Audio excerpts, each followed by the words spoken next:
GSG o'zi nima va nima uchun kerak?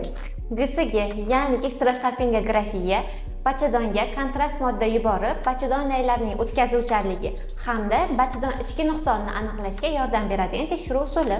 Muolaja hayz siklini qaysi kunida qilinadi?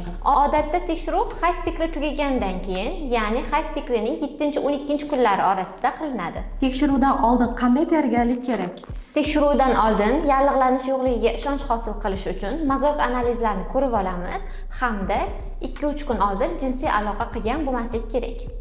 GSG og'riqlimi? Bu asosan individual chidamlilikka bog'liq hisoblanadi. Ba'zan hayz siklidagidek simillovchi og'riq kuzatiladi. Kontrast modda organizm uchun zararli emasmi? Yo'q, kontrast modda organizm uchun zararli emas, chunki tez fursatda 2-3 soat davomida buyraklardan chiqib ketadi. Muolajadan keyin qanday belgilar normal hisoblanadi?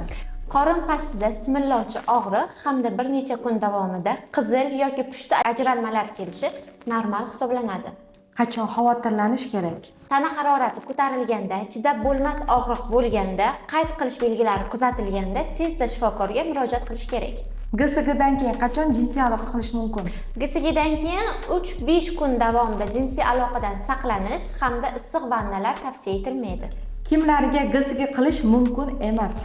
Homiladorlarga, kichik chanoq a'zosida kuchli yallig'lanish bo'lgan bemorlarga hamda yod preparatiga allergiyasi bo'lgan patsientlarga.